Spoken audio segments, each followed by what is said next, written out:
Hey guys, tonight we're diving into a story that should never have been told by candlelight.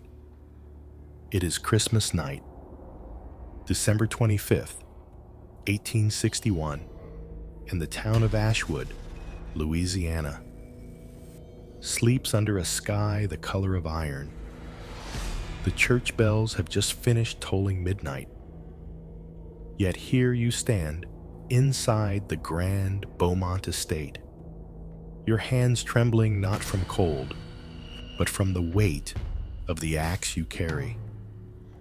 Before you dive deeper into this chilling truth, consider hitting like and subscribing, but only if you truly enjoy what I do here.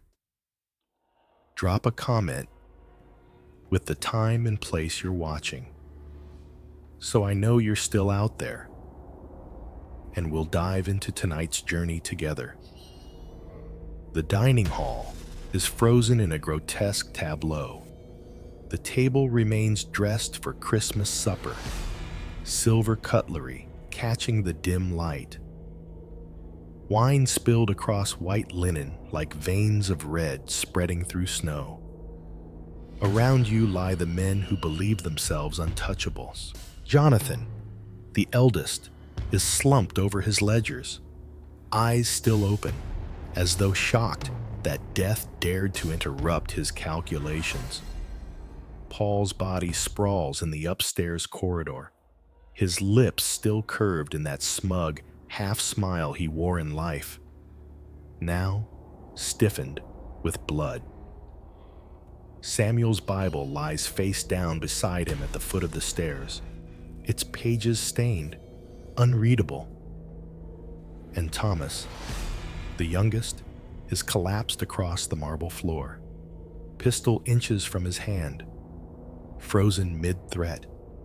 The house still smells of roasted goose and brandy, but those scents twist now with the metallic tang of blood.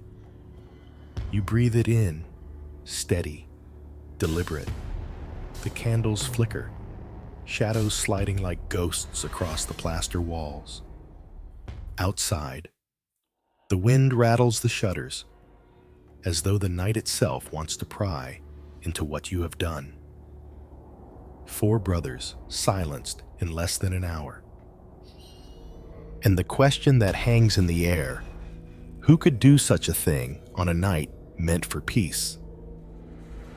You were born into Riverlake Plantation, a sprawl of cane fields and cotton rows where the air was thick with sweat and the cries of the beaten. You never chose this life. It was stitched into your skin before you learned your first word. The cabins you called home were nothing more than warped planks and mud chinking, floors so cold in winter you thought your bones would splinter. Every morning began with a horn. Every night ended with silence broken only by the restless coughs of the weary. Childhood didn't exist for you. It was stripped away with the first lash you saw, with the first command you had to obey without question. Your name was called only when work was to be done. To them, you weren't a person. You were a fixture, a pair of hands meant to serve. But in that darkness, you learned to hide a different self. You observed more than you spoke. You memorized the rhythms of footsteps, the creak of doors, the tone of voices. You became a vessel of silence, outwardly obedient, inwardly waiting. The Beaumont family ruled Riverlake like monarchs. Colonel Matthew Beaumont had carved the estate into the earth with cruelty and calculation. When he died, he left behind 4 sons who each inherited a different piece of his savagery. Jonathan, the eldest, was a man of ledgers and illusions, his mind always chasing numbers and land deeds. Paul carried charm twisted into something vile, preferring his pleasures in whispers behind locked doors. Samuel carried the Bible, wielding scripture as justification for every cruelty. And Thomas, The youngest was pure fury, a storm that lashed out at anything too weak to defend itself. You learned to read their moods the way others read weather. A smile from Jonathan meant someone would lose their back to the lash before sundown. Paul's laughter often carried from upstairs, followed by muffled sobs no one dared acknowledge. Samuel prayed loudly in the mornings, and by nightfall there would be welts across someone's shoulders. And when Thomas drank, which was often, the entire house seemed to tighten with fear, because his violence came without reason. Among this world of oppression, you found a rare ember of warmth in Elias. He was not born in chains, at least not fully. His mother had once tasted freedom before it was stolen back with ink and law. When he arrived at Riverlake, he carried himself differently, shoulders straight, eyes steady. He was strong in the fields, skilled with horses, and unbroken in spirit. It was that spirit that drew you to him. Even when you said nothing, behind the smokehouse in stolen minutes, he spoke of escape. He told you of places far north where the air was cleaner, where a person could rise with the sun without fearing the crack of a whip. He promised you he would save enough, somehow, to buy your freedom. When he took your hand, you felt something stir a flutter that had been buried beneath years of silence. You allowed yourself to believe in his voice, to imagine laughter not muffled by pain, to dream of yellow dresses instead of gray aprons. For a moment, you let yourself hope. But Jonathan noticed. He always noticed. One night, with port in his glass and firelight casting shadows across the parlor, he called you in. He spoke casually, as if discussing the weather, about the way you looked at Elias. He asked if you wanted to be free.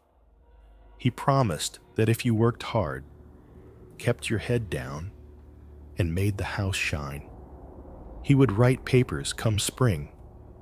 He dangled freedom before you like bait, and you believed. You pressed your forehead to Elias's chest that night and said nothing. But you held him as if the future had already arrived. Then Elias was gone, sold without warning, sent 2 counties west. The news came to you like a knife in the ribs, delivered by a field hand who overheard Samuel bragging about the good price. You went to Jonathan the next morning, voice steady, reminding him of his promise. His answer was cold. He wasn't part of the bargain. Your silence in that moment was louder than any scream. Word returned weeks later of Elias's death. He had tried to run. They caught him, broke him, and left him to die in the sun while others were forced to watch. You received the story secondhand, but every detail seared itself into your mind. His laughter, once bright, was silenced forever. You didn't cry. You didn't scream. You served dinner that night as if nothing had changed, but something inside you fractured. You stopped being the person you had once tried to be. You became something else, someone who remembered every detail, every lie, every cruelty. From that day forward, you studied more carefully. You noted which bottles of brandy the Beaumonts favored, which stair creaked outside their rooms, where they kept their pistols and pocket watches. You rose earlier, stayed awake later. You chopped wood finer, sharper, testing the axe again and again until it felt like an extension of your hand. To them, you were still invisible. The quiet servant who never spoke out of turn. But to yourself, you were no longer merely human. You were something colder, sharper, waiting. Years of silence had built up inside you like ice under frozen soil. And when the promise of freedom was shattered, that ice cracked. In its place grew something else, an intention. You watched the Beaumont brothers feast on blood and profit. You listened to their laughter after punishments, their hymns over broken bodies, their arguments about whose cruelty was most effective. And you began to imagine another future, not one where you waited for spring, not one where papers could save you. A future written in blood and steel. Every strike of the axe against firewood became a rehearsal. Every creak of the house after dark became a step in your plan. You told no one, not even yourself. But when the wind whistled under the door, when the frost gathered on the fields, when the church bells rang at midnight, your resolve hardened. By the winter of 1861, you were ready. Not because you desired revenge as a fleeting comfort, but because there was no other language left to speak. You would answer betrayal with silence and silence with steel. And when Christmas came, the Beaumont house would no longer echo with their laughter. It would echo with the sound of reckoning. The day of reckoning began like any other, or at least it seemed that way to the Beaumont brothers. The house bustled with the movements of servants preparing for Christmas dinner. The aroma of roasted goose and spiced wine filled the air, and the grand dining room glittered with polished silver and garlands of holly. To them, it was a season of abundance, of power displayed across porcelain plates and crystal glasses. To you, it was simply the last day you would ever serve. You woke before dawn, as always, stepping out of the quarters into the icy air. Frost crackled beneath your shoes, and your breath billowed white in the dark. The axe waited for you behind the smokehouse, its handle worn smooth from years of chopping. You tested its weight once more, swinging gently into a log, listening to the clean crack. It was not firewood you heard splitting. This time it was bone, it was lies. It was the sound of freedom forged in violence.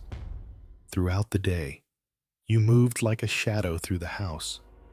You stoked the hearths, laid kindling with steady hands, poured wine when the brothers beckoned. Not once did your expression falter. But in your chest, the rhythm of your heart aligned itself with the clock, tick by tick, minute by minute, drawing you closer to midnight. Jonathan was the first target. The eldest brother never lingered long at feasts. He often excused himself to retreat to his office, ledger in hand, to count profits while his family drank themselves into stupor. You knew his habits as surely as you knew your own breath. After dessert, when laughter was loudest and Paul had already slipped upstairs with a girl too young to resist, you followed him down the corridor, silent as smoke. The office smelled of ink, pipe tobacco, and the iron tang of old coins. Jonathan sat at his desk, quill scratching across parchment. He didn't notice you at first. The axe was hidden in a folded cloth, cradled like nothing more than firewood. You stepped closer. The floor creaked, and he looked up. eyes bleary with drink. "Something wrong with the fire?" he asked, his voice still carrying the air of command. "You didn't answer. You only stepped closer."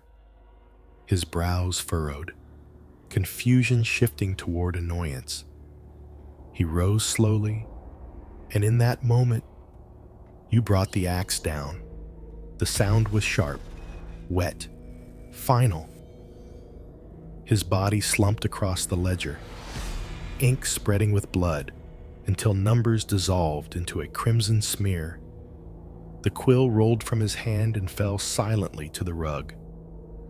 Jonathan's reign of order ended in one heartbeat. You closed the door softly behind you, as if leaving him to his studies, one brother down. Paul came next. His footsteps had led you upstairs, his voice low and coaxing behind a closed door.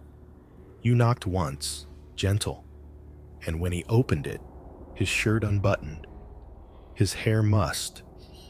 The smugness on his face froze when he saw the axe in your hands. "Phyllis," he stammered. "What?" The blade sank into his shoulder, severing the words. His scream filled the hall, sharp and shrill, echoing through the rafters. The young girl cowered in the corner, eyes wide with terror, but you didn't stop. You swung again, precise, relentless. Blood spattered across the walls, pooling across the floorboards as his body collapsed in jerks and shudders. His hands clawed at the ground as if he could drag himself back toward life. But you crushed that hope with one final blow. You turned to the girl then. She was trembling, face pale, lips quivering without sound. You knelt, voice low, steady. "Go to the cookhouse. Stay with Aunt May. Don't come out until morning." She nodded, bolting past you, bare feet slapping against the stairs as she fled. Downstairs, Samuel stirred. The preacher brother had dozed in a chair by the fire, Bible still open in his lap. The commotion upstairs woke him. He blinked, rubbed his eyes, and when he saw the blood dripping from your apron, the axe gleaming in your grip, his mouth opened wide. "No," he whispered. "No, girl. You don't know what you're doing." But you did. He scrambled backward, scripture tumbling from his lips in panic. Words about sin, about damnation. His voice cracked into fear. You followed him, step by step, until he tripped at the base of the stairs. His body hit the ground with a dull thud, Bible skittering into the shadows. He tried to crawl, wheezing, calling for God. But when the axe fell, his sermon ended. Three brothers silenced. Only Thomas remained, the youngest, the storm, the wild dog. He had heard the screams. His boots thundered through the house. Pistol drawn, voice echoing through the halls. "Phyllis," he bellowed. "You witch, I'll gut you." You did not run.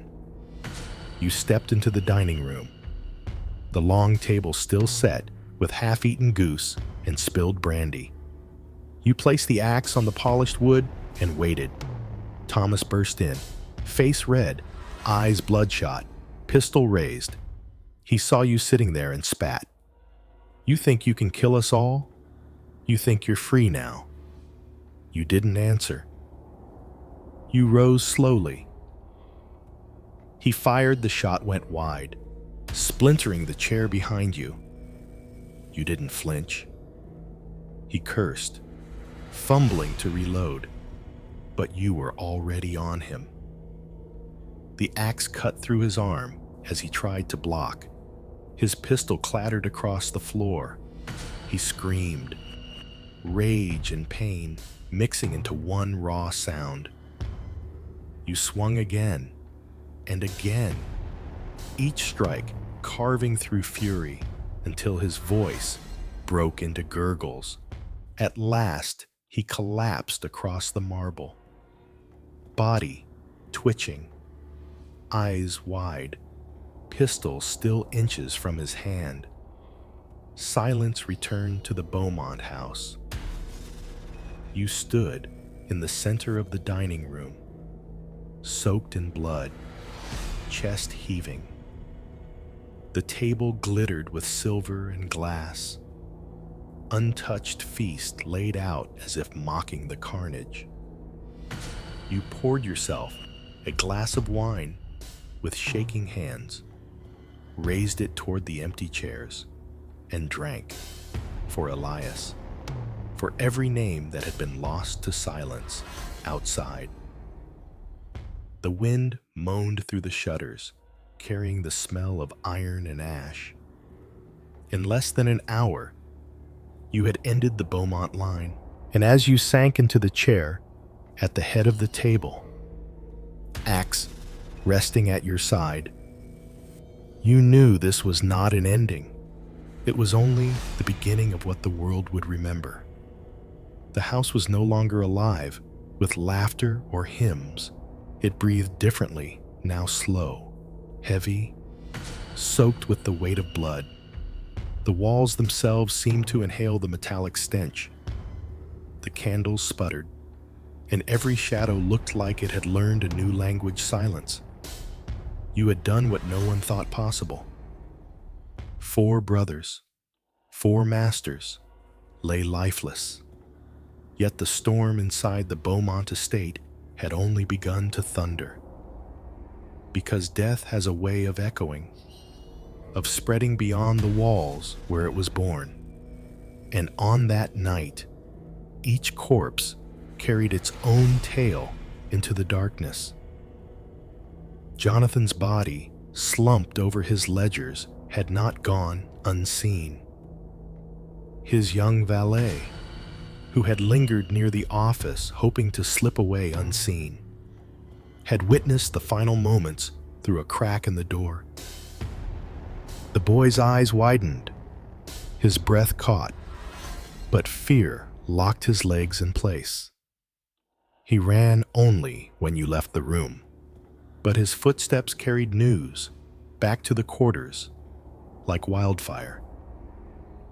By the time Samuel fell at the base of the stairs, dozens of eyes in the cabins already knew something unimaginable was happening in the big house.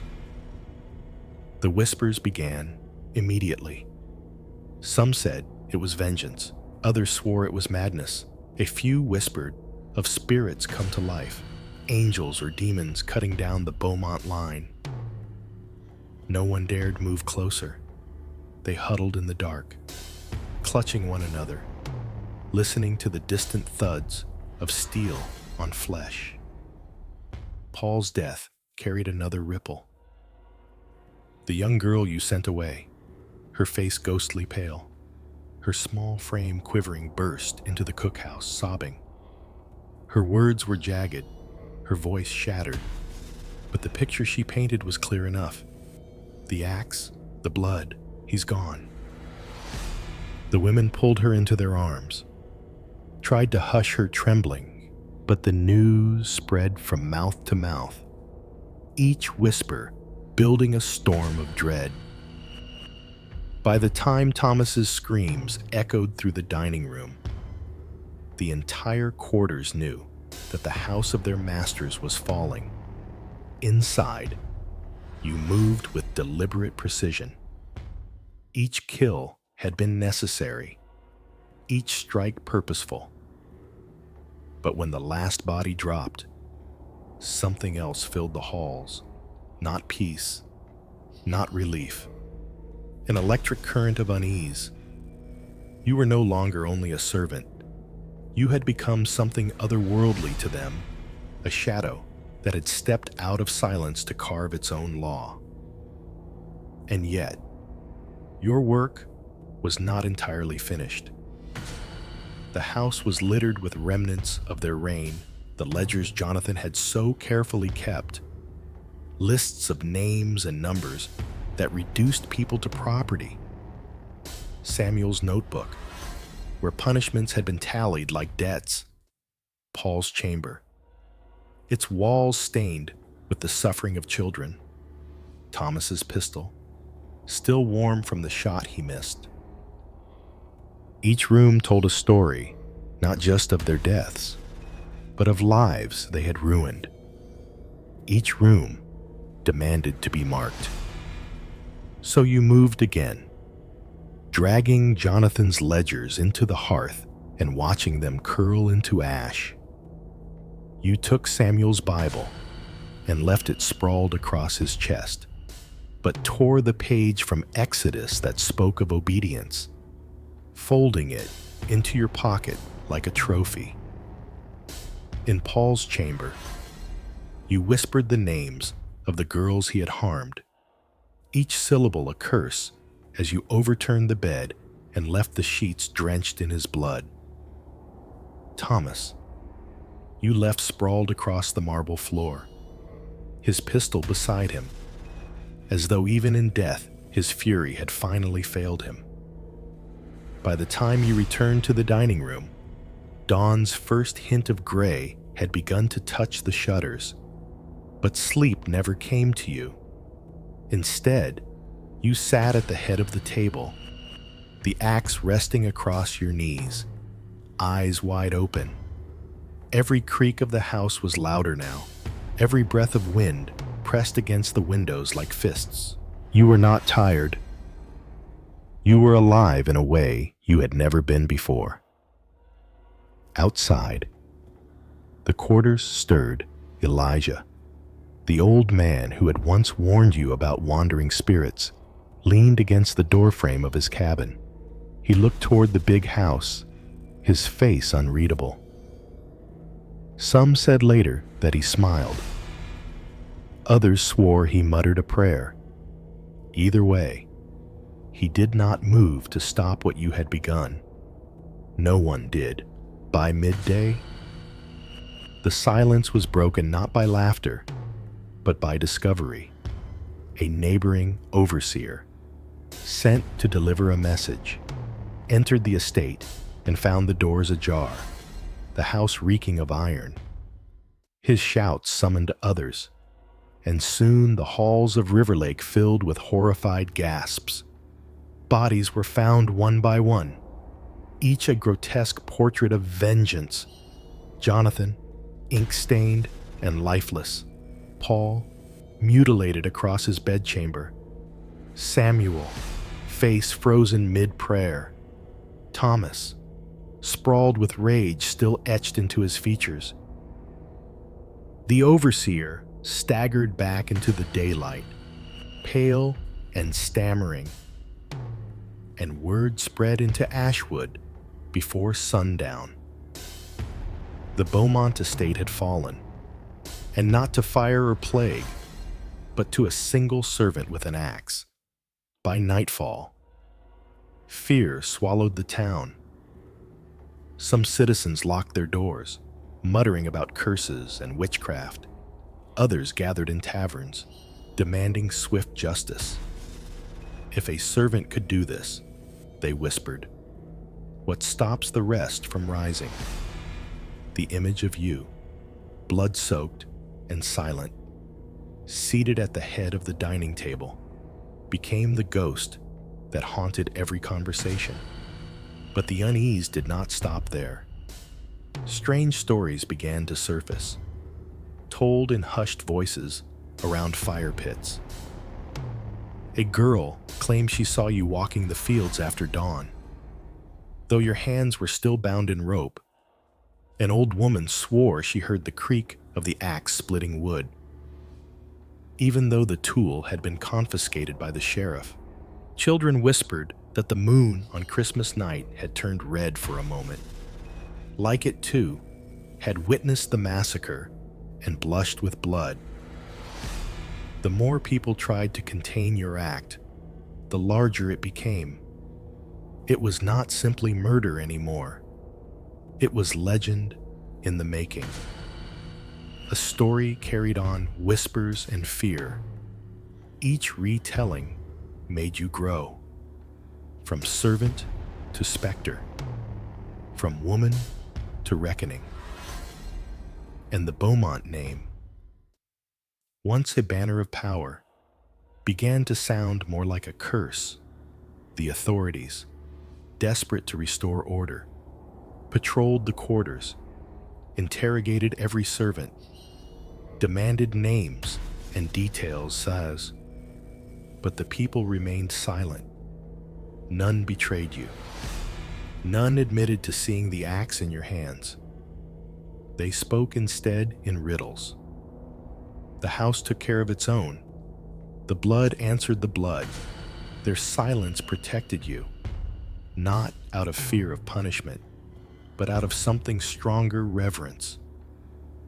And so the crime escalated beyond the 4 deaths. It was no longer just a slaughter of men.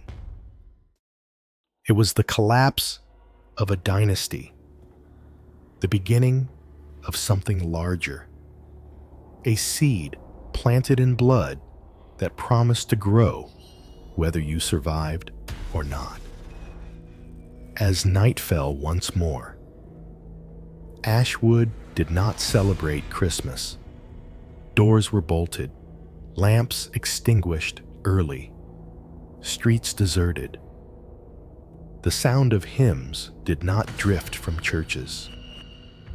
Instead, the town sat in uneasy quiet, as though every household waited for the sound of an axe against their own doors.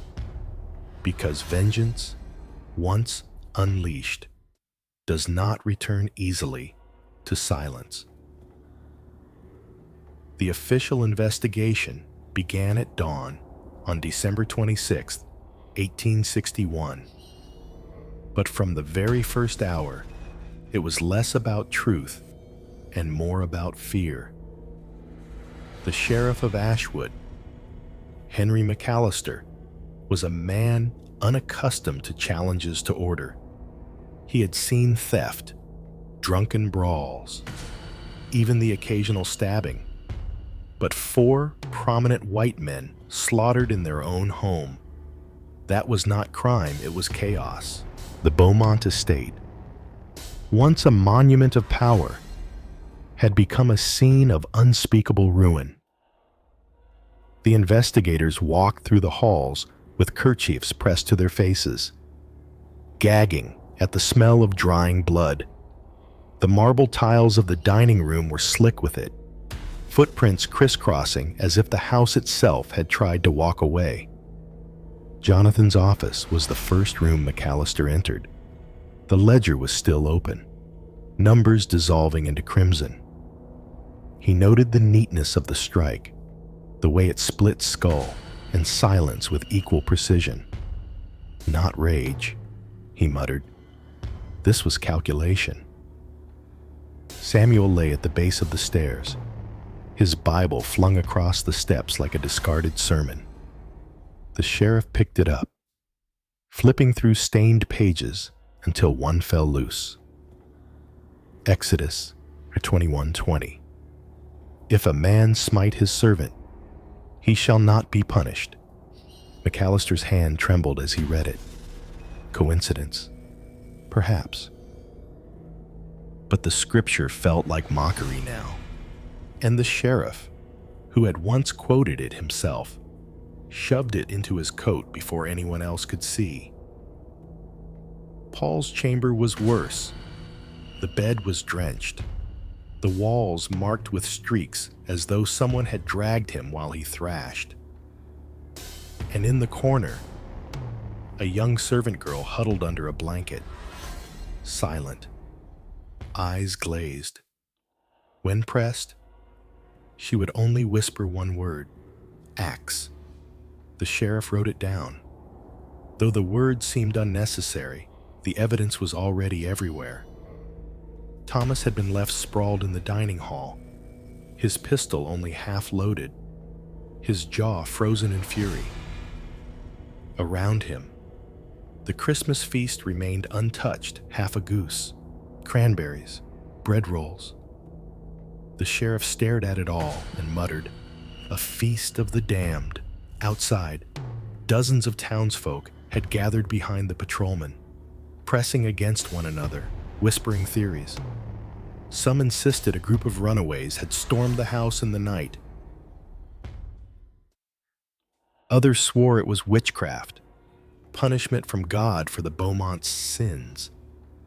One man claimed he saw shadows moving across the field before dawn, though no tracks were ever found. Fear made people generous with imagination.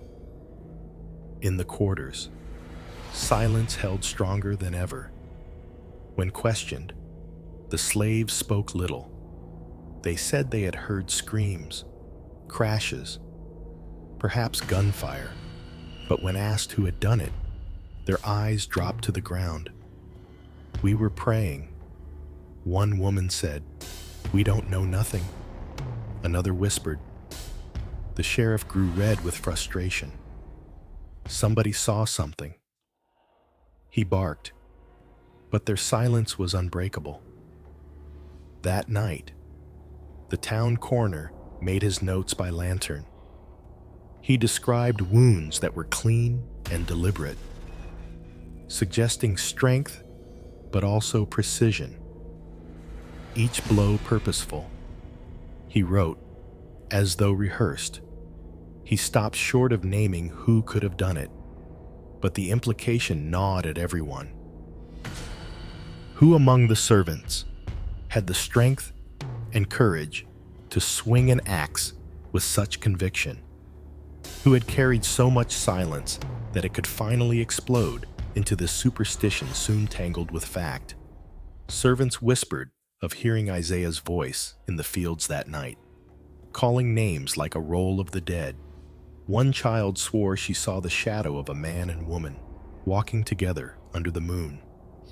Though Elias had been gone for months, the sheriff dismissed such stories publicly, but privately he found himself startled awake by them, sweating in his bed, hearing phantom axe blows in the distance. Meanwhile, the governor demanded swift action. 4 sons of one of Louisiana's most powerful dynasties had been butchered, and if justice wasn't delivered, the social order might unravel. The sheriff's men dragged in suspects, whipping confessions from the terrified. One old man was accused after being found with blood on his shirt, but it was goose blood from the kitchens. A young boy was questioned for hours, the whites of his eyes stark against his trembling face, until he fainted. None could be tied to the crime. The authorities grew desperate. They began to rewrite the story themselves. Newspapers in New Orleans and Baton Rouge published lurid accounts, savage slaughter on Christmas night. They called it, some claimed the act was random madness, a fever of the mind. Others painted it as the work of a she-devil, though they dared not print your name. A servant woman, they wrote, driven by hysteria. But those who lived in the quarters told it differently.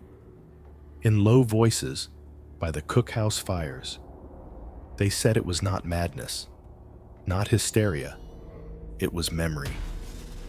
Finally sharpened to a blade, the contradictions mounted. Witnesses disagreed on the order of deaths. Some swore Thomas was killed first, others last. One said Paul had tried to flee into the night, though his body was found upstairs. A girl claimed she saw you sitting at the table afterward, calm as stone, but when pressed, she denied saying it at all. The confusion worked in your favor. Truth blurred, leaving only fragments. And then came the most unsettling clue. When Jonathan's office was cleaned, ashes were found in the hearth ashes of parchment. The investigators sifted through them and recovered half a name, half a number. It was enough to suggest ledgers had been destroyed, property records, debts, transactions, perhaps even proof of crimes the Beaumonts had never meant to be seen. Someone had not only killed them, but tried to erase their empire on paper. The sheriff recorded it, but told no one. Too dangerous, too destabilizing. As days passed, the Beaumont funerals drew crowds from every county. Coffins lined in a row, hymns sung hollowly into the cold December air. Women wept, men clenched their jaws, and children clutched their mothers' skirts. But underneath the solemnity, there was something else: unease. The fear that if one servant could kill 4 masters, perhaps the order of the world itself was not as solid as they had believed. That night, in the taverns of Ashwood, men drank heavily. They told stories that mixed truth with invention. Some claimed you had been possessed by spirits. Others said the ghost of Elias himself had guided your hand. A few swore they had seen you walking free, axe still in hand, long after you had been bound and taken away. The story was mutating even as you lived it, growing larger, darker, impossible to contain. The sheriff sat alone at his desk, the Bible page from Samuel's body still folded in his pocket. He unfolded it, staring at the words, "He shall not be punished." His hands shook as he poured whiskey into his cup, because no matter how many witnesses he questioned, how many theories he chased, he could not silence the thought that haunted him. Perhaps this was not crime at all. Perhaps it was judgment. The investigation dragged on, circling itself, leaving more questions than answers. And all the while, your story grew half evidence, half superstition, entirely unstoppable. Ashwood would never again celebrate Christmas without remembering the night the Beaumont house went silent, and the question that no investigation could answer lingered like a shadow over every porch, every field, every church pew. If justice could take this form once, who would it come for next? The trial came quickly, as everyone knew it would. In a case like this, justice was never meant to be found. It was meant to be displayed. The courthouse in Ashwood was packed with citizens, planters, merchants, even ministers, all waiting to glimpse the woman who had shattered the Beaumont dynasty in one blood-soaked night. You were led inside in irons, wrists raw from rope, but your back was straight. You did not bow your head. To the jury, you were a servant turned murderer. To the enslaved people in the back rows, you were something else, a whisper made flesh. The room hummed with contradictions, fear mixing with awe. The prosecutor painted you as a beast in human form, driven by madness. He described the bodies in lurid detail, dwelling on each wound as though the horror itself were proof of guilt. The defense never came. No lawyer would take your side. But beneath the surface of the trial, a darker truth seeped out. Jonathan's ledgers had not simply burned, they had revealed their secrets before the fire. Half-scorched pages spoke of bribes, illegal trades, and debts owed to men who now sat in the gallery pretending outrage. Samuel's punishment book was found with lists so detailed they could only be described as an archive of cruelty lashes ordered for children, punishments for the sick, names of those who had vanished after correction. Even Paul's chamber was discovered to hold hidden locks, and whispers began to circulate of missing girls, their fates concealed within those walls. It became clear that the Beaumonts were not only masters, they were predators who had poisoned the land they ruled. And though the court dared not admit it, everyone in the town knew. Whispers turned to questions if their sins were so many. Could their deaths truly be called senseless? Still, the jury returned in less than an hour. Guilty, death by hanging.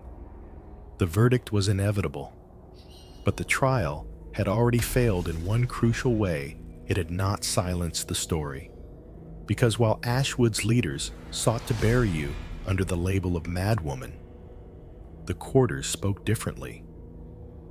In the still hours after nightfall, mothers told their children of the servant who remembered every cruelty and answered it with steel.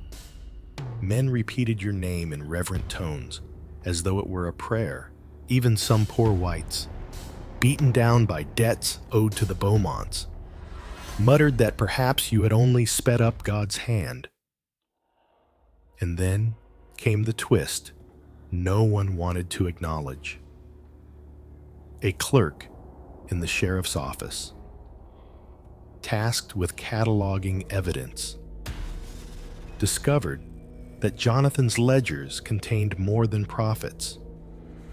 Hidden among the numbers were payments regular, steady, always the same amount going to the mayor, the sheriff himself, even the judge presiding over your case. The Beaumont wealth had not only bought land and slaves, it had bought silence. Every official who now demanded your execution had once been fed by their corruption. The clerk tried to speak of it. He lasted 3 days before being found drowned in the bayou. His notes missing. Officially, it was called an accident.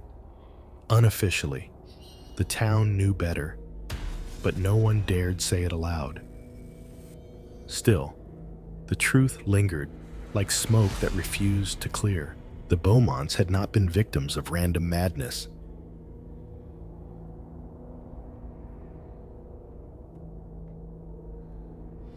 They had been pillars of a rotten order, and when they fell, the rot was exposed for all to see.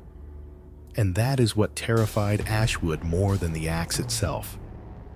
Because if you, a servant, invisible for most of your life, could strike down 4 men who ruled with wealth and terror, then what else might be possible?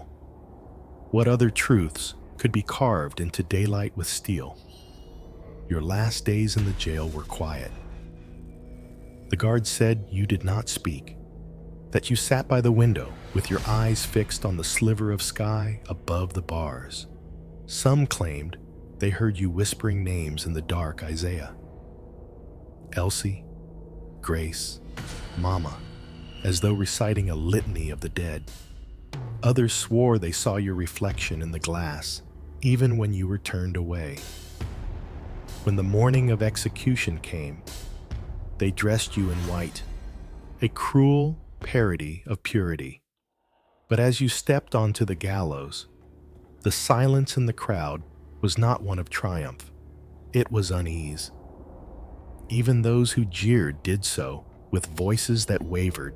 The rope creaked, the trapdoor was pulled, and your body fell.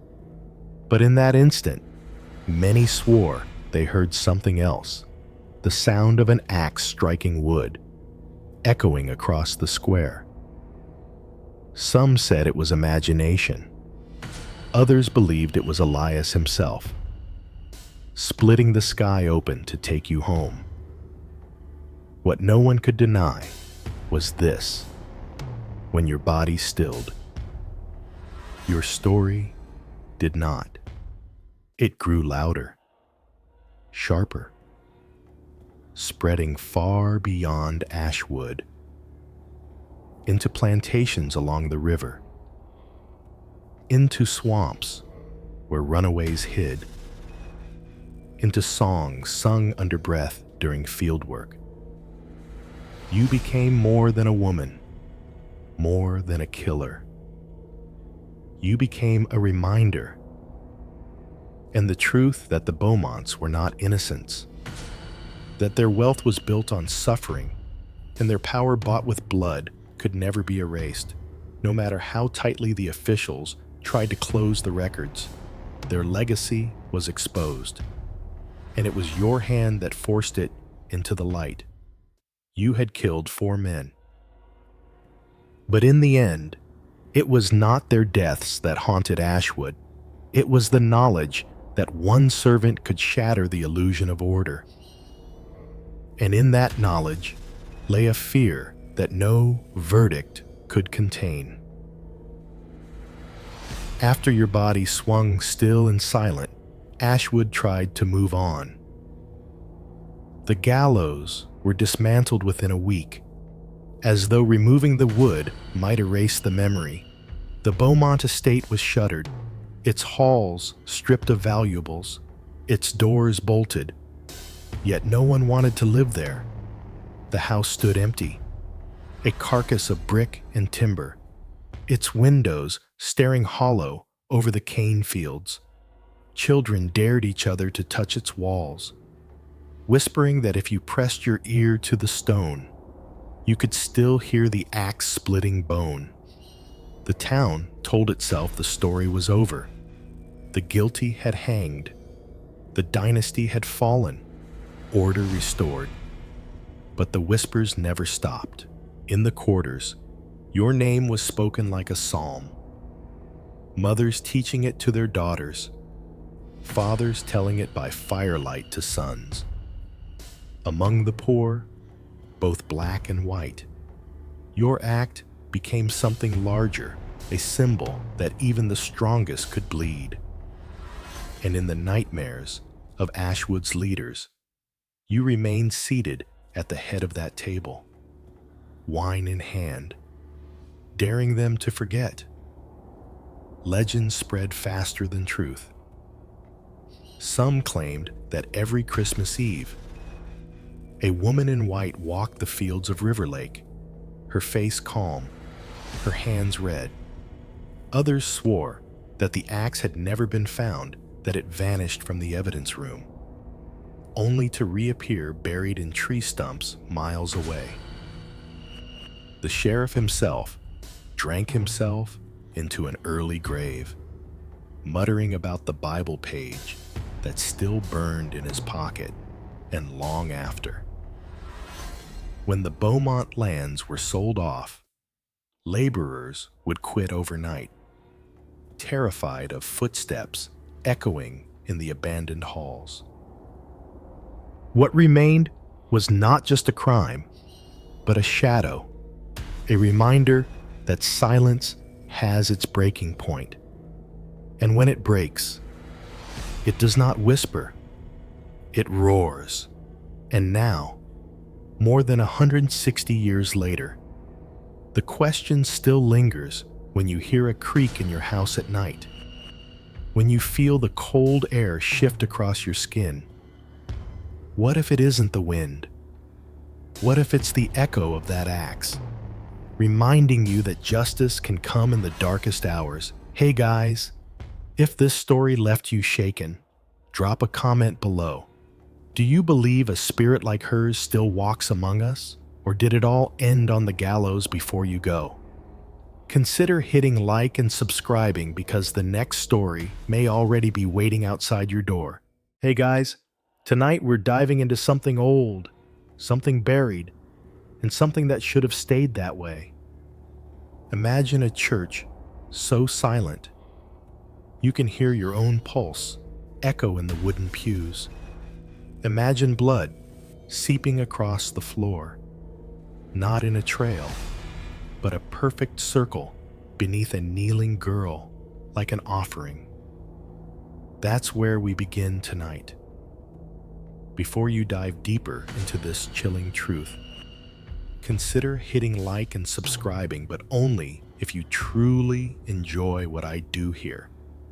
Drop a comment with the time and place you're watching, so I know you're still out there.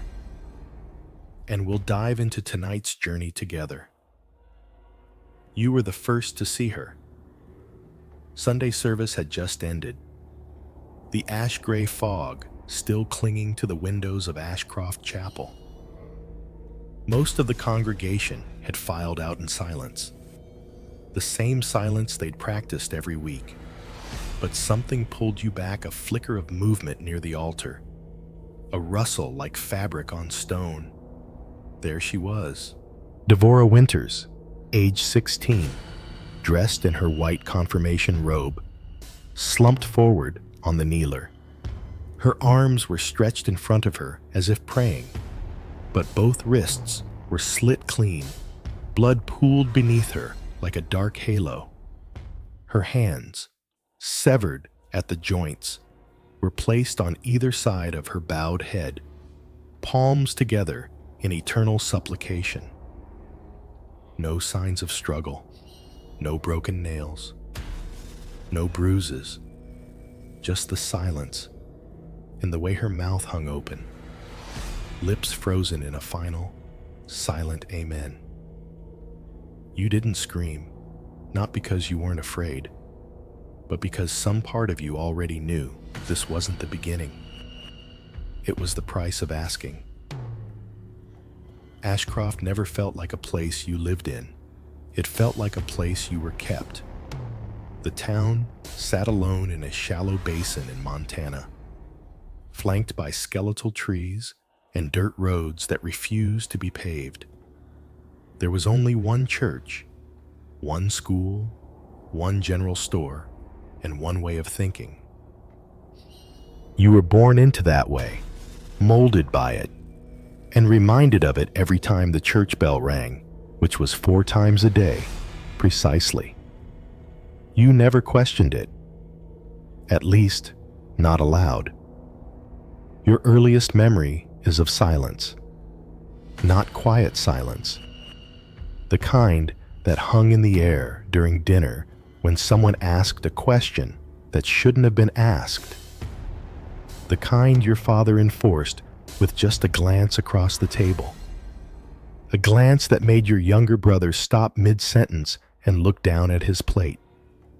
Your father, Pastor Amos Thorne, was the spiritual warden of Ashcroft. His sermons were long, rhythmic, and always returned to one message. The mind is a dangerous thing when left unchecked. He wore the same gray wool coat all year round, smelled like old books and rainwater, and carried the kind of calm that felt more like control than peace. Your mother, Clara, was delicate, too delicate. She whispered instead of spoke, quoted verses instead of answering questions. When you asked her what stars were made of, she said, "Things too high for man to know." That was her way of saying, "Don't ask again." In school, curiosity was measured a virtue if pointed at Scripture, a sin if pointed elsewhere. Your teacher, Miss Green, gave you a book once. Not a Bible, but a novel, a real story. You still remember the cover, a boy on a raft, eyes full of sky. You hid it under your mattress like it was contraband. It was contraband. The next day, the book was gone. Miss Green left town the week after. No explanation. You were 10. But some kids didn't adapt like you did. Some asked questions out loud. Devora was one of them. Her father owned the grain mill. Her mother played piano in church. Devora was smart, restless.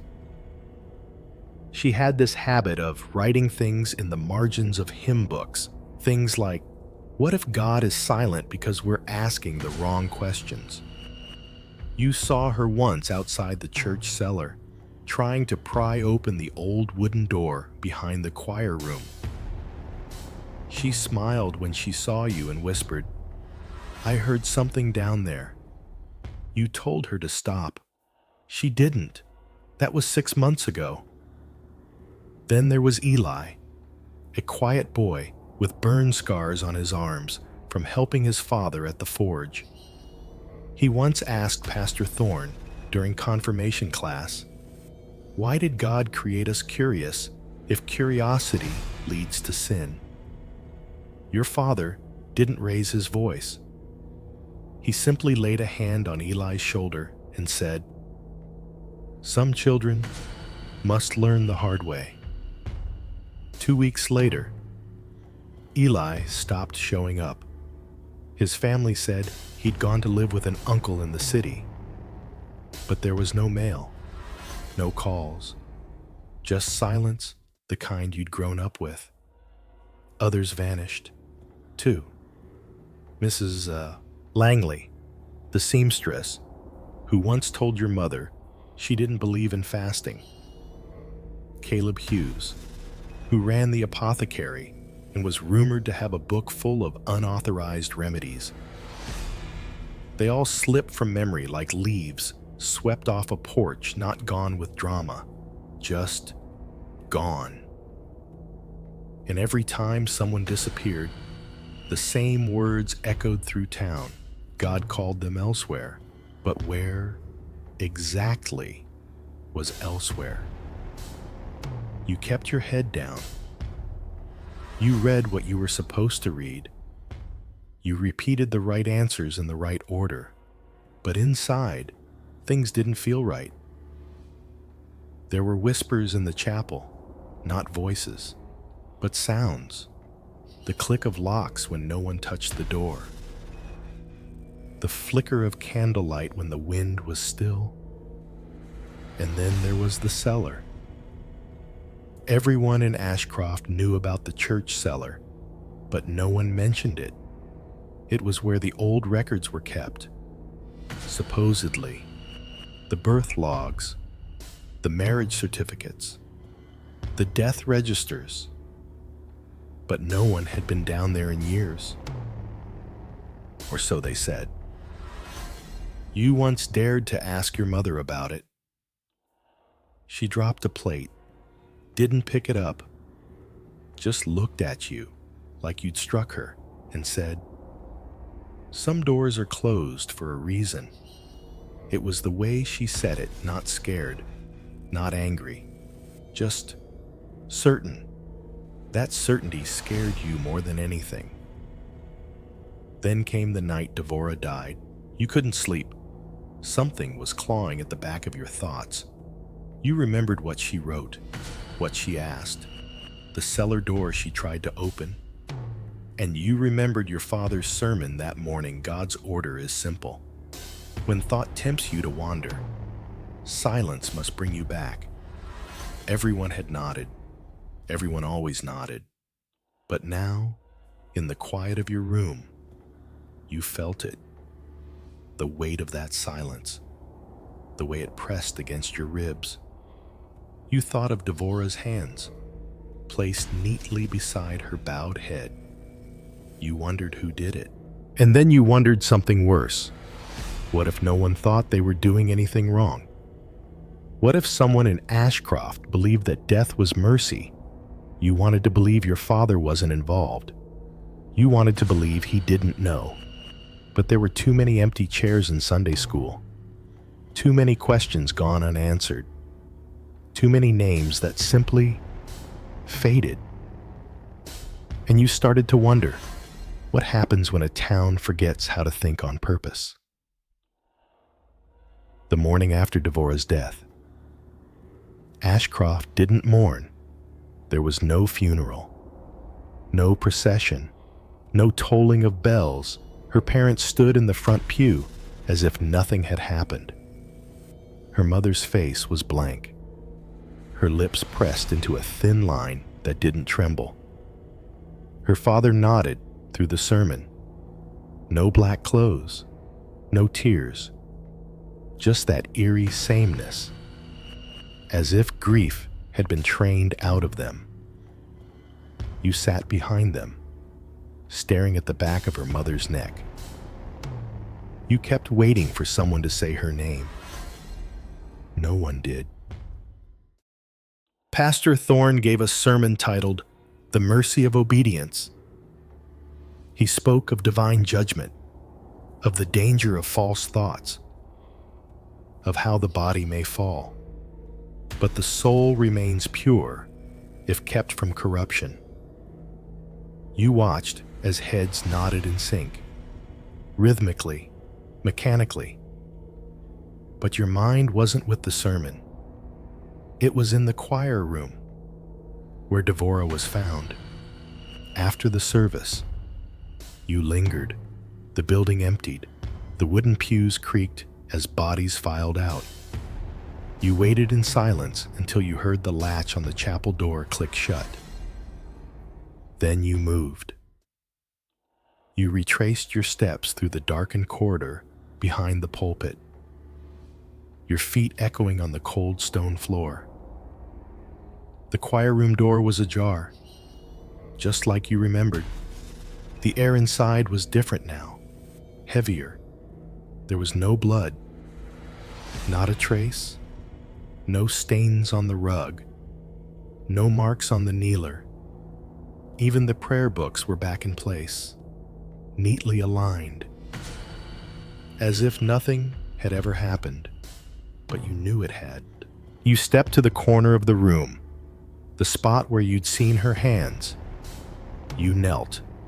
The floor was cool, clean, but there was something off about the wood beneath your knees. You pressed your fingers into the grooves. They were damp. You peeled back the edge of the carpet. A single wooden plank was darker than the rest, warped and slightly raised. You pried it up with your nails. Beneath it, a hollow space and the faint scent of copper, a ritual space. You didn't recognize it at first, but the more you looked, the more it made sense. The floor beneath had a groove, like a channel, that curved in a slow spiral inward. It wasn't decorative. It was meant to catch something. You ran. You burst through the side door and into the morning air, your breath ragged, your heartbeat thudding in your ears. You didn't know where you were going, only that you had to leave the chapel behind. But as you crossed the churchyard, you stopped. Standing at the edge of the cemetery was Eli. Or at least, it looked like him. His head was bowed, his back to you. He was standing by the old statue of Saint Gabriel, the one with the broken trumpet. You blinked. The figure was gone. There was no one there. You told yourself it was the fog, the strain. But something deep inside you whispered, "Look closer." You didn't sleep that night. You sat by your window, watching the chapel, waiting for a sign. At some point, past midnight, you saw a figure enter through the back door. You couldn't make out who it was, just the movement, slow and deliberate. 10 minutes later, the bell rang once, just once, and then silence the next morning. They found Mrs. Langley in her sewing shop, her throat slit, her hands folded neatly on her chest, a spool of thread still rolled by her feet. Again, no outcry, no police. The town buried her by noon. You tried to speak up. You told your mother what you saw. She slapped you, not out of rage, but fear. "You will not speak of shadows," she said. "That's how they find you." That night, you dreamed of the cellar door, of fingers scratching from the inside. You began to watch the town with different eyes. You started noticing patterns. Every person who died had once spoken out. Not blasphemy, not rebellion, just questions, doubts. And they all died cleanly, ritualistically, always with hands positioned, always with mouths closed. Eli, Devora, Mrs. Langley. You began writing their names in your journal. You circled them in red, drew lines, dates, sermon titles. Every death followed a sermon, always about silence, about obedience, about mercy. And the cellar door kept returning in your thoughts. You finally went to it. Late one night, you slipped into the chapel with a stolen key from your father's drawer. You crept past the pulpit, through the sacristy, to the corridor that led to the basement. The door was colder than you expected. You turned the key. It didn't creak. The stairs were stone, damp. The smell hit you halfway down, like mold and rust and something older. The air was thick. Your candle flickered, but you pushed forward. At the bottom, a small room. Candle sconces lined the walls, unlit now, but stained with use. The walls were carved with verses, not from scripture, but distorted versions, twisted, like someone copying from memory and getting it wrong. And in the center, a slab, wooden, blood-stained, dried, dark, layered. You backed away. Your foot hit something. A box. Inside pages. Dozens of them. Names, dates, confessions. Written in different hands. Confession of doubt. Admission of curiosity. Punishment applied. Soul preserved. You dropped the journal. Then you heard it footsteps. Above you, someone was in the chapel. You extinguished the candle and waited. Heart pounding, breath frozen in your throat. The steps moved across the floorboards above, slow, unhurried. Then silence again. Whoever it was, they weren't searching. They already knew you were there. You didn't leave the basement until dawn. When the first light slipped through the cracks in the church walls, you crept up the stairs and out of the cellar. The chapel was empty again. Still, as if the presence that walked above you had vanished with the night. You didn't tell anyone. You couldn't. Not yet. Instead, you began watching. Over the next week, you tracked the sermons, the people who spoke out, and the ones who didn't show up the following Sunday.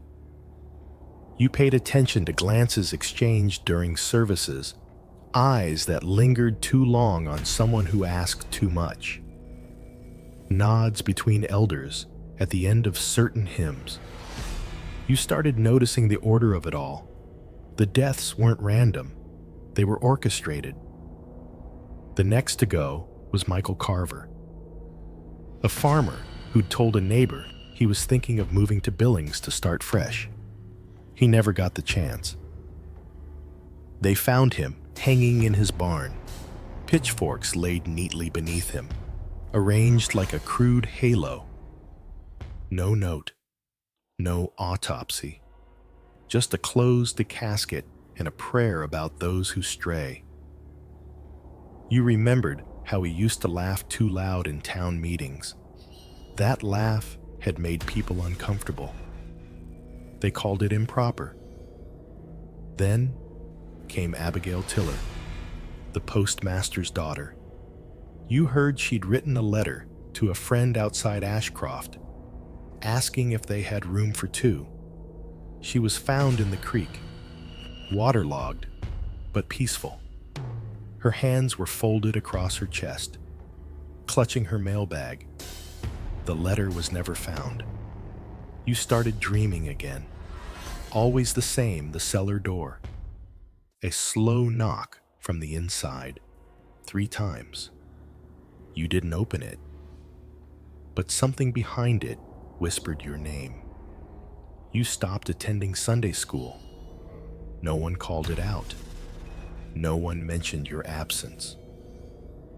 You were simply absorbed into the silence.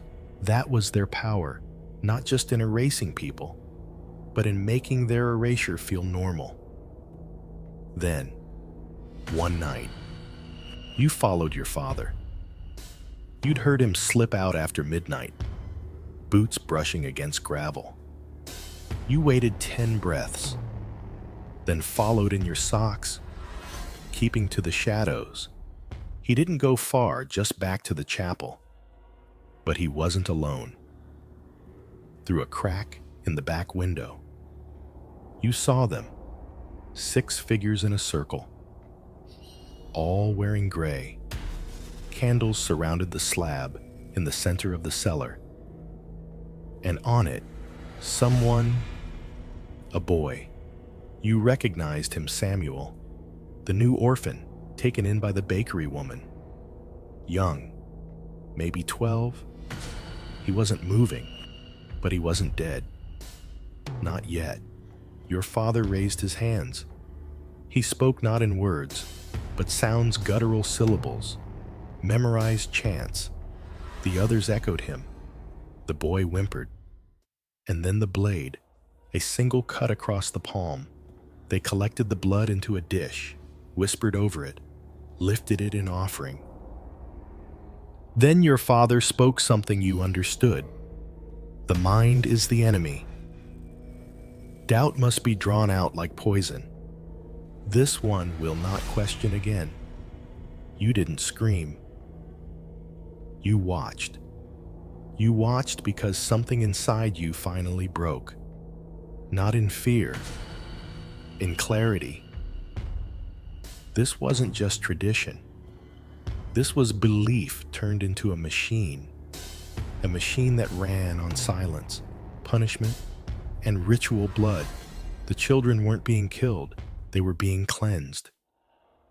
One doubt at a time. And the worst part, the town approved.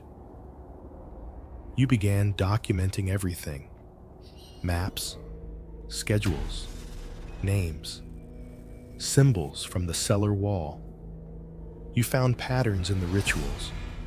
Every 7th day. Always someone young. Always after a sermon about obedience. There was logic to it, a twisted logic. You snuck into the chapel cellar again, this time during the day. You knew the elders only entered at night. There, in the far corner, behind a curtain of spider webs, you found it, the wall of records. Names carved into the stone. Over 100 of them. You ran your fingers over the most recent Devorah Winters, Eli Hart, Abigail Tiller, Samuel, his name half-etched, like someone had started carving and stopped. You felt sick.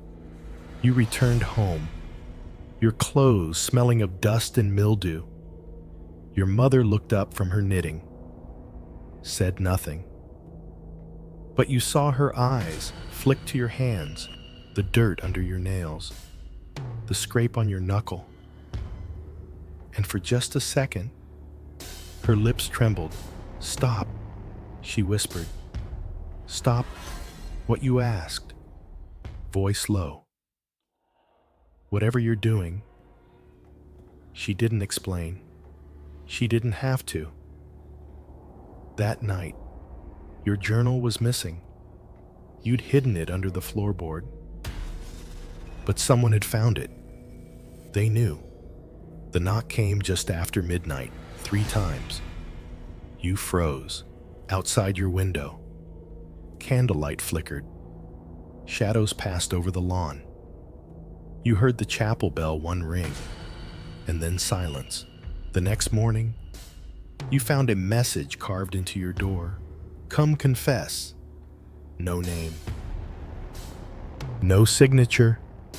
Just the command. You didn't go.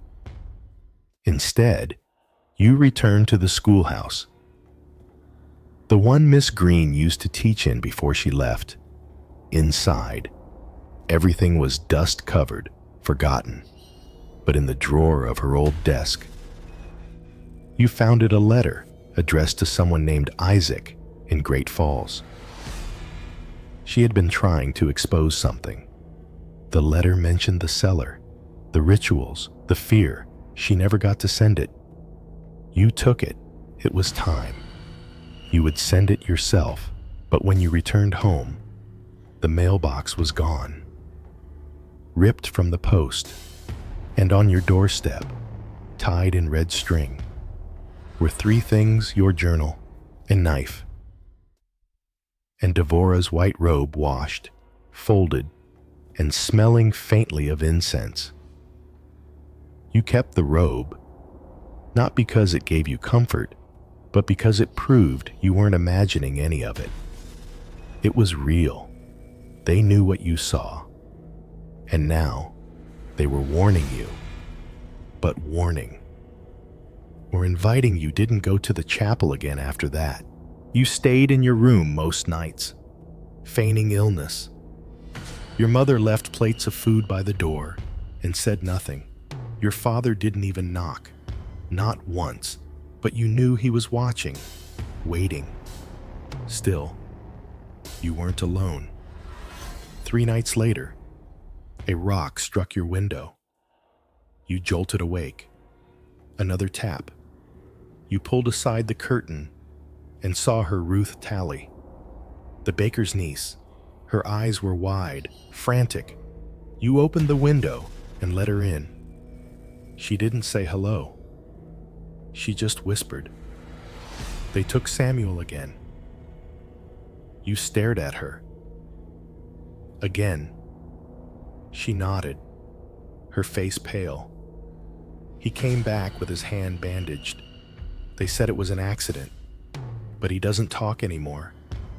He just stares. You told her everything. About Devora, the cellar, the wall of names, your journal, the robe. She didn't flinch. Instead, she said, "There's more."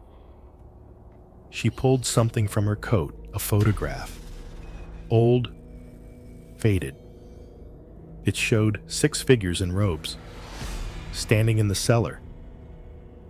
One of them, unmistakably your father, younger, but wearing the same expression he wore now when preaching serene, detached, frighteningly sure. They've been doing this for decades, Ruth whispered. And not just here. My aunt told me Ashcroft was founded for this. It was never just a church town. It was She didn't finish. A sound outside made you both freeze. Footsteps. Multiple. You blew out the lantern and crouched by the wall. Someone moved past the window, then another. Ruth grabbed your hand. You both waited, barely breathing, until the night swallowed the last shuffle of boots. You fled that night, not out of town. That would have drawn attention. Instead, you broke into the records hall, an old brick building attached to the library. Unused for years. You knew the door was always locked, but Ruth had stolen a copy of the skeleton key from her uncle's workshop. Inside, dust filled your lungs. Old documents, tattered files, town charters, marriage registries. But in the basement, behind a false panel in the wall, you found something else. A second cellar. This one, even older than the churches. The walls were covered in wax-sealed scrolls and strange glyphs. Not just scripture, something deeper, something more ancient. Latin, Hebrew, and a symbol you recognized from the church's pulpit, carvings a circle split by a vertical line, surrounded by 7 dots. There were drawings, human forms with mouths sewn shut, hands pressed in prayer, words like expiation, mental binding, and the red doctrine. They weren't just killing doubt, they were ritualizing it. Ruth found a ledger, each page marked with a name, a sin, and an outcome. Some ended in phrases like, redeemed through silence. Others, more recent ones, simply read gone. You flipped to the back, the last name yours, next to it to be called. And beside that, a date, tomorrow. You and Ruth argued. She wanted to run, to leave Ashcroft that night, take the back road through the woods and head toward the highway. You wanted to stay, not because you weren't scared, but because you couldn't leave without exposing it. You needed someone outside to know. She understood. You split up. Ruth would head to the train station at dawn. You would return to the cellar. One last time, you barely slept. The town was too quiet. The birds didn't sing. The wind had stopped. Even the insects seemed to know something was coming. When the sun rose, you dressed in black. Not to blend in, but as defiance. You entered the church just after morning prayers. No one noticed. They never did. The cellar door welcomed you like it had been waiting. This time, you weren't hiding. You lit the candles. You stood in the center, facing the slab. Then you opened your journal, placed it there, and waited. It didn't take long. The door creaked. Footsteps approached. 6 figures, just like in the photo. Your father was last to enter. He didn't look surprised. "You've seen too much," he said calmly. "I have seen enough." You replied, "It ends today." He stepped closer. "You think the world outside is better? That doubt is freedom. Doubt is disease. We cure it here. I'm not sick." He smiled.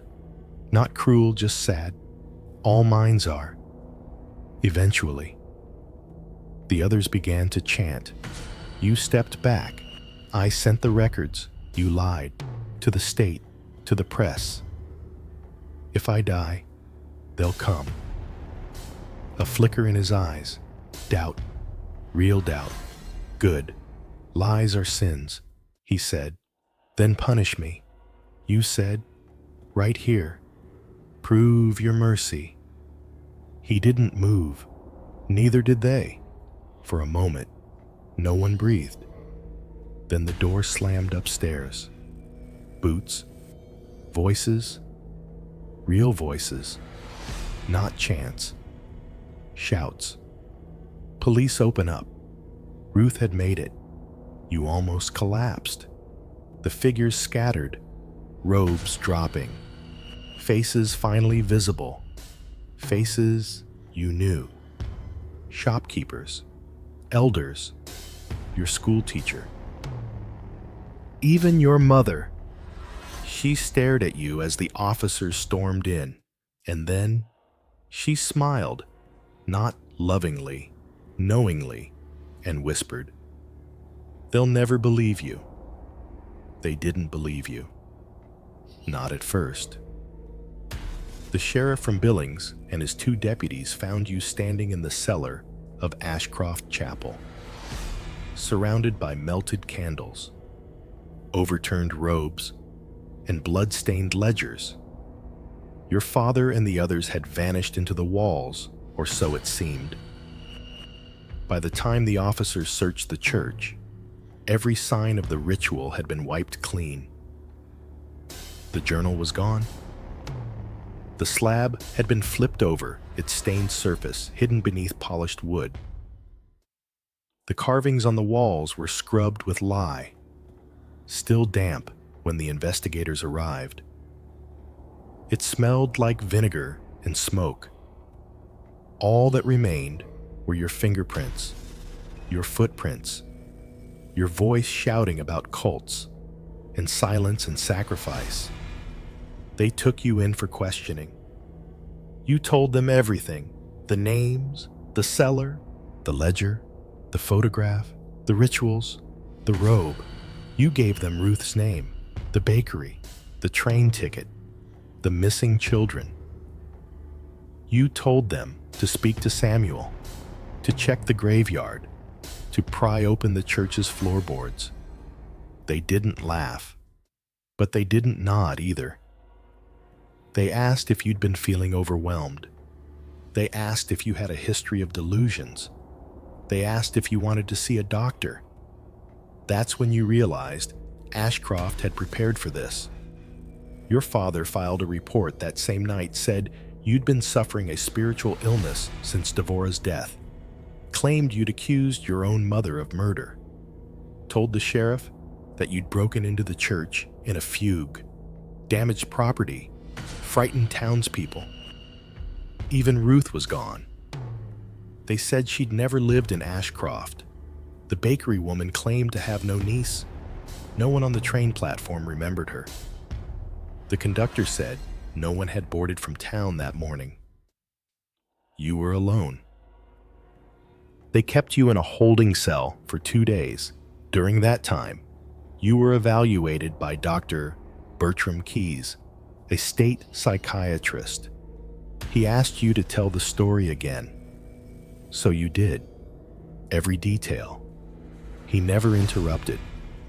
Just wrote notes in a small leather-bound pad.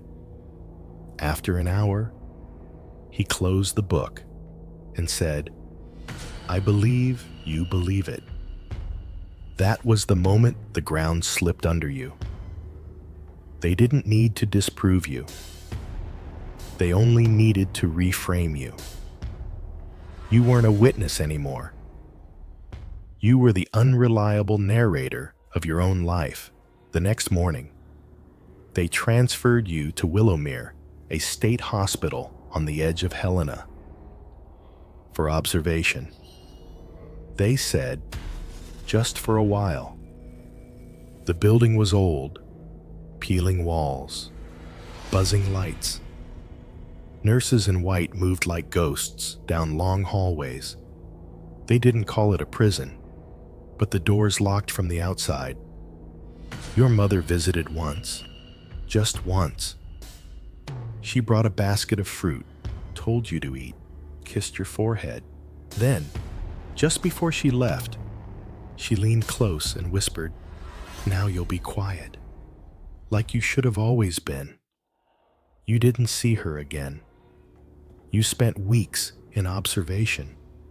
They ran tests, gave you pills that blurred the edges of your thoughts. You tried to write, but they took the pencils when you started scribbling verses on the walls.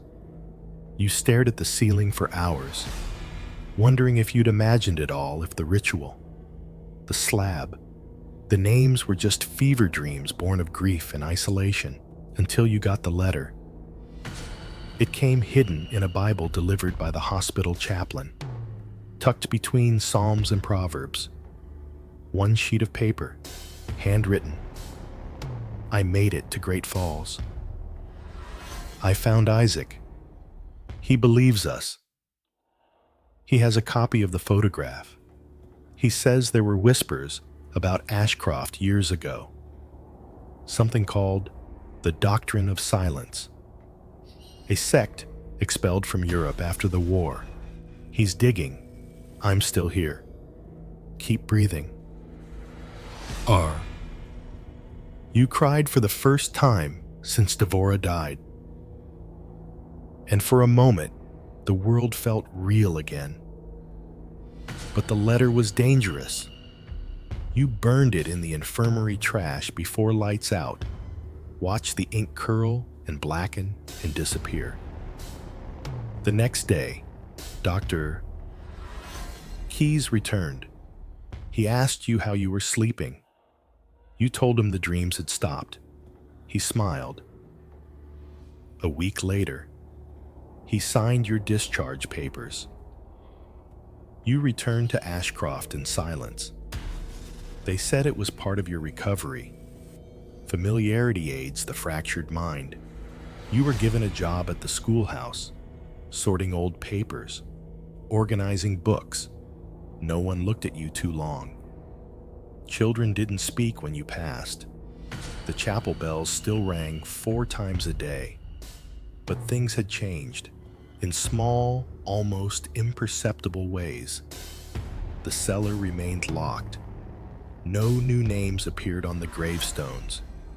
Your father preached less, and sometimes, just sometimes, you saw uncertainty behind his eyes, like he was waiting for something, or someone, a reckoning. So you waited too. You knew Ruth was out there.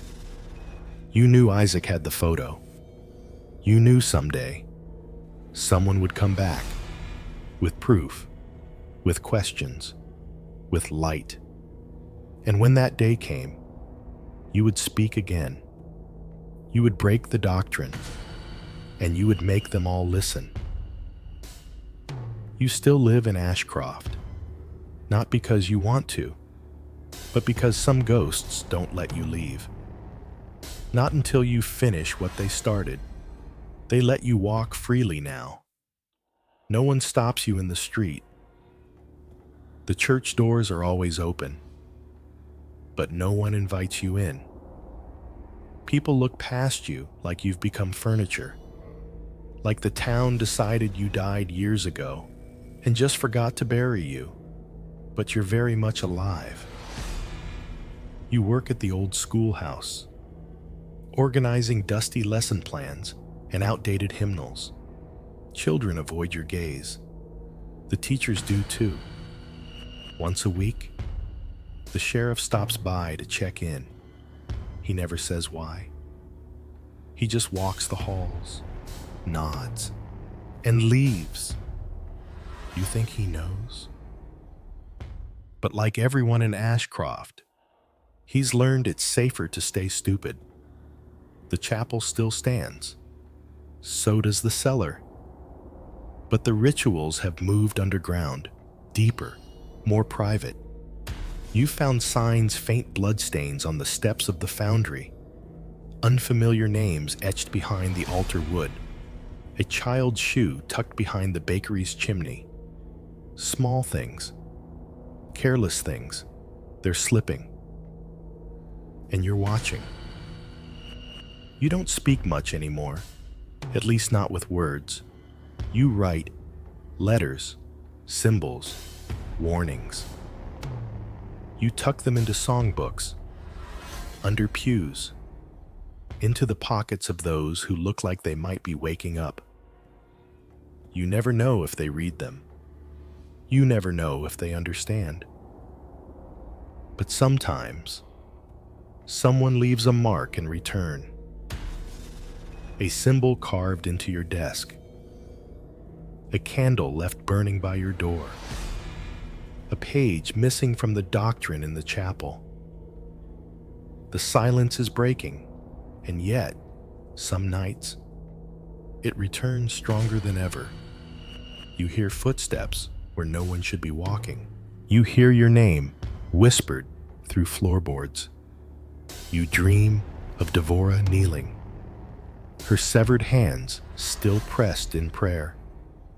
You wake with dried tears on your face, your fists clenched around the bed sheets. You've started locking your door again. But something still knocks. 3 times. Always 3. Never more, never less. You haven't opened it, not yet, because you're afraid it's not them. You're afraid it's you, the part of you that wants to give in, to surrender your thoughts, your doubts, your fear, the part of you that still craves the peace of being told what to believe. The comfort of silence, but you fight it every day because you remember what it cost Devora. You remember what it almost cost you. So you wait. You write. You resist. And you wonder when the next person begins to question, when the next child hears scratching in the walls or finds something buried beneath the floor, will they have the strength to keep thinking? Or will they do what so many before them have done? Bow their head, close their mouth, fold their hands, and pretend it never happened. Now, let me ask you, wherever you are, if the price of thinking is death, would you still ask why?